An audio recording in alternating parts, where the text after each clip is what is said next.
Smart family কার্ডধারী পরিবারের জন্য ভর্তুকি মূল্যে পণ্য বিক্রি কার্যক্রম শুরু করেছে টিসিবি। আজ থেকে ঢাকা মহানগরীর 7টি ভ্রাম্যমাণ ট্রাকে ভোজ্য তেল, চিনি, মসুরের ডাল বিক্রি করা শুরু হয়েছে, যা 1 মাস চলবে।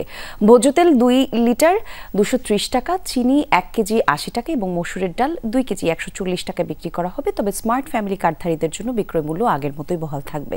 টিসিবির উপপরিচালক মোহাম্মদ সাদাত হোসেন স্বাক্ষরিত এক বিজ্ঞপ্তিতে জানানো হয়েছে, আজ থেকে 13 সেপ্টেম্বর পর্যন্ত এই কার্যক্রম চলবে। প্রতিদিন ঢাকা মহানগরীর প্রতিটি ট্রাকে 500 সাধারণ মানুষের কাছে সাশ্রয়ী মূল্যে পণ্য বিক্রি করছে টিসিবি। পাশাপাশি চট্টগ্রাম মহানগরে 25টি, গাজীপুরে 6টি, কুমিল্লায় 3টি এবং ফরিদপুরে 4টি, পটুয়াখালী, বাগেরহাটে 5টি ভ্রাম্যমাণ ট্রাকে মিলবে এসব পণ্য।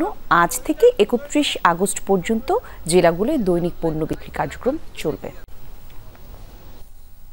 আমাদের ইনকাম সীমিত, সেজন্য আমাদের জন্য অনেক সুবিধা। অনেকদিন পাইনি, সরকারের হওয়ার পর থেকে আমরা এতদিন পাইনি, এখন আজকে পাচ্ছি।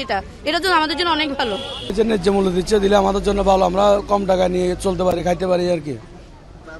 দেওয়া বন্ধ করে দিলে কষ্ট হয়েছে, আমরা দোকান থেকে নিতে গেলে আরো দাম বেশি লাগে।